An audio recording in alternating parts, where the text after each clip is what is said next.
Hello everyone, how you guys doing? It is my fourth recap and I am redoing because I forgot to unmute myself in the previous recap and I had to remake thanks to Eric Rosen. Just he informed me, so I was like, okay, it is too late. I was getting ready to sleep, but I assume that you guys would love to hear my commentary, not just the moves and the sound of the board. So, okay, I'm gonna redo the video, and I hope you will enjoy it. So, let's jump to the game. So, first game I played against Dennis Borosh more in the morning. So, Dennis was my teammate at Webster University, so I know him pretty well. And I think it was our second classical encounter, and I needed to win in order to fight for the top prizes in this tournament. And I didn't know what to expect from Dennis. He has been changing his opening repertoire, and it seems like in every game. So I didn't really prepare, and of course he surprised me by bishop c5 move, which is kind of a trendy line nowadays. People play. It used to be considered very bad for black, but I mean, engine says it's okay. So anyway, in the game, I was like, what to do against bishop c5 line? I mean, the most common way to play against this setup is the c3 and d3 hit the center. However, I thought my opponent would be well prepared. Why shouldn't I surprise him with a move knight c3? And after some thought, Dennis played knight d4, and after the game he said, oh, he could have taken even ed here, but ed would have been a big mistake because of unexpected move queen h5. I attacked to c5 bishop, and I mean, if bishop moves, let's say to b6, then knight jumps to d5. And we are not afraid of c6 because we have queen e5 check. If knight d7, queen d7, rook f8, and knight f6, nice checkmate. And if not, I mean, the position is very bad for black. However, he takes bishop d4, which was the strongest move. I played knight d2, bishop b6. I thought d4. This is the most principal line. I am fighting for the center.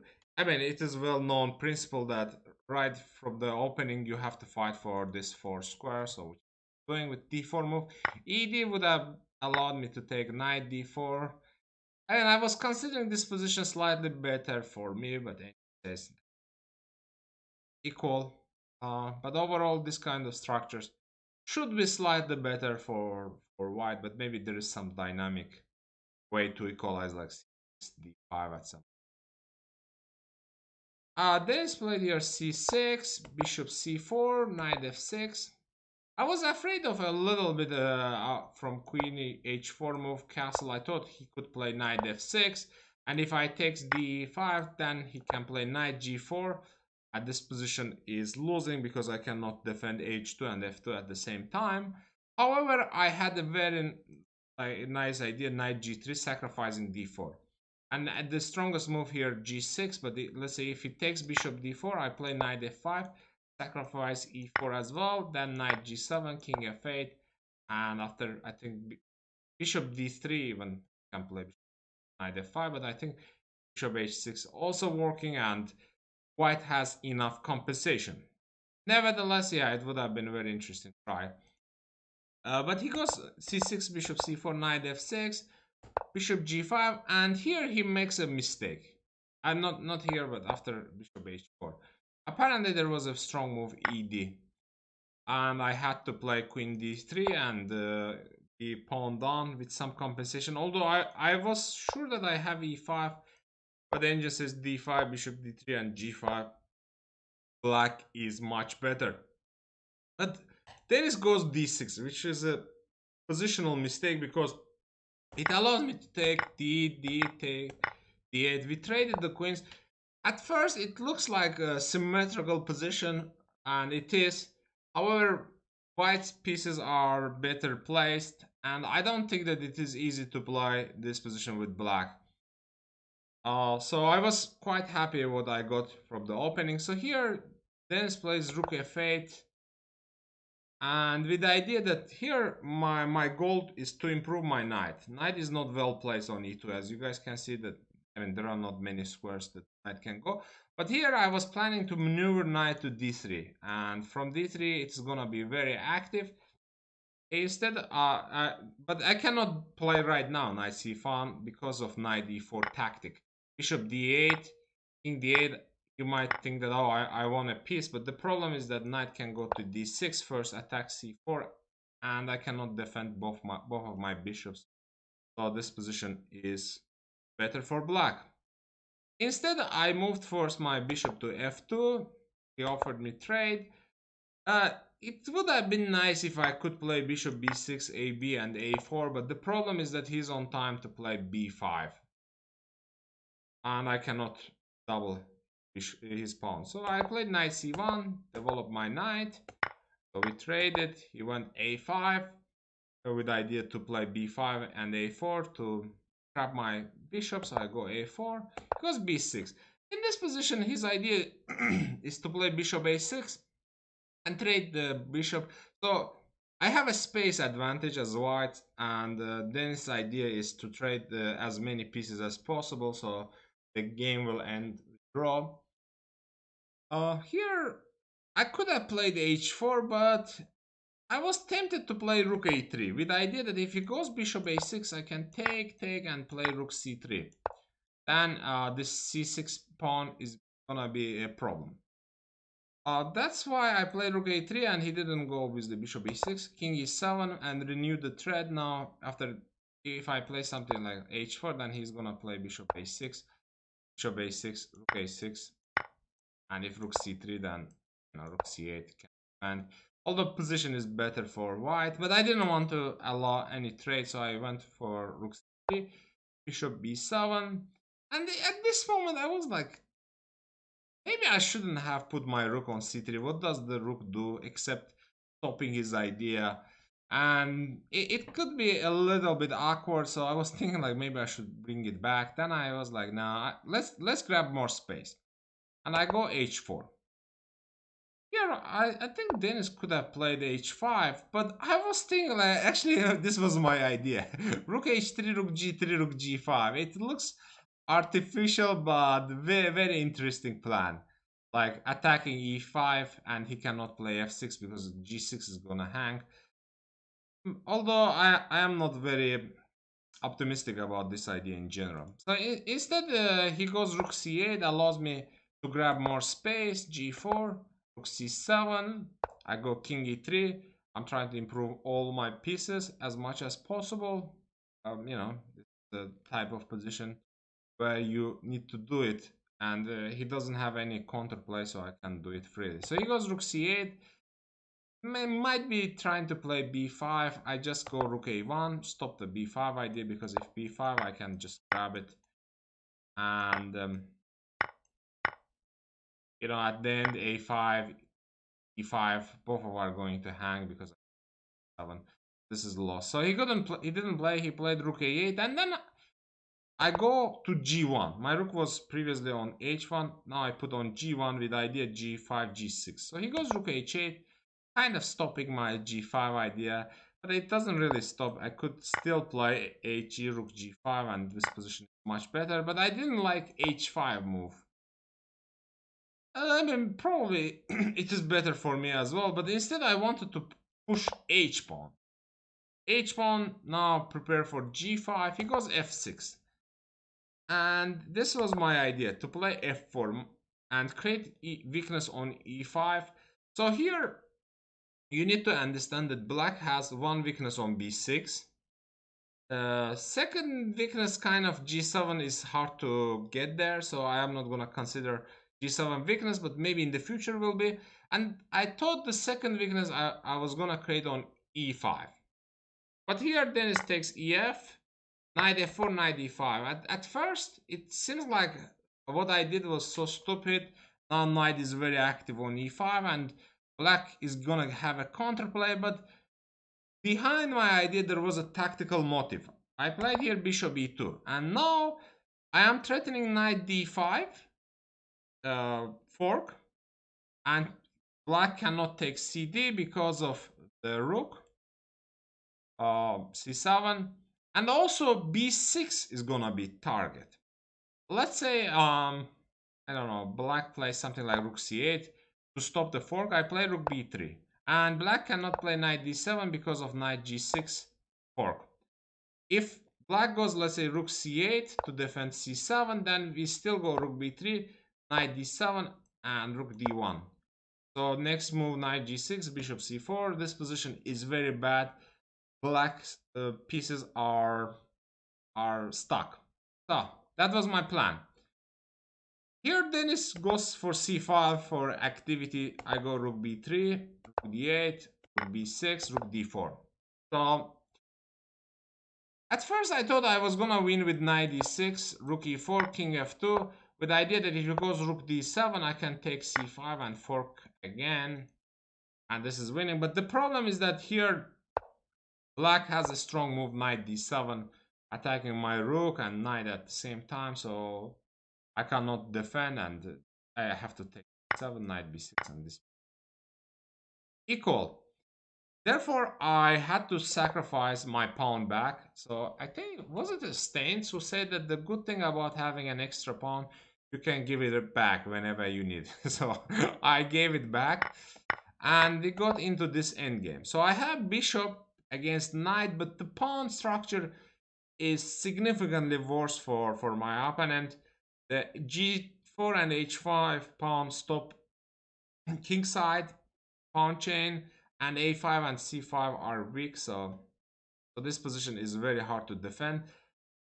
And in this position I was thinking like rook cd7 was much better move, because after what he played in the game, Dennis, it allowed me to play rook d1 and trade one pair of rooks. So after trade, what happened is that there is no chance to attack my king. So like when you have advantage in the end game, it is logical to trade the pieces. So weaker side should try to trade the pawns. Stronger side should try to trade the pieces. So it is what I'm doing right now. I'm trading my rooks. So I traded, and rook e7. So here, knight g4 he wants. So I go king f2, rook a7, bishop f3. He cannot take f3 because rook endgame is losing. Black has g7 and a5, c5. All of his pawns are weak, so there's no way to survive in rook endgame. So he tries to jump with knight somewhere. So I go bishop e2. Here I was tempted to play bishop b7, kind of trap the rook, but I was like, no need for that. So I go bishop e2, knight d5, king g3, improving, defending. So there is one of the main rules in the end game is like when your opponent doesn't have a counterplay, you don't need to rush. So I'm slowly improving my position. So he wants knight d4, so go c3, defend, knight d7, bishop d3. I didn't want to allow him to trade any pawns like with f5 or g6, so I go bishop d3, knight d5, bishop e4, again threaten to trade, so he goes knight c7, rook b6 check, king e5, bishop f5. Like the idea is that if he goes knight d5, try to be active, we have a checkmate. So he goes rook a6, and now I go rook b7, knight d5. At this moment, I was thinking to take g7. Then I was like, I mean, some complications are happening. Do I really need it? I thought, no need for that. Let's improve our position further. So I go here after knight d5, rook to b5. With the idea that if it goes rook b6, I can just grab the pawn, and there is no rook b2 because of c4. And if he goes rook b5, we just... Oh, no, sorry. If he goes... I mean, there is nothing here, so... He has to defend the c5. He goes king d6. Now bishop e4. We kick the knight. Knight goes back. We are putting rook on b7. With the idea that if he goes rook a8, I have rook c6. or rook tactic. So rook is kind of trapped there as well. So here he goes knight d6. I mean, hard to suggest anything useful. Its position is completely winning. So he goes knight d6. I play bishop f5. He could have gone back with knight to c7. I was thinking to bring king closer to the center and slowly win this position. Instead, he goes for c4, but it allowed me to go to the rook endgame. Since the beginning of the endgame, I was saying that rook endgame is easy to win. And white has several choices.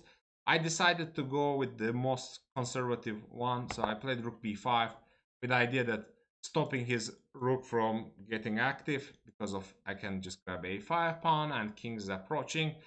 So Dennis tried to create some kind of counter chance, but I mean there is nothing. Like I then grabbed f6.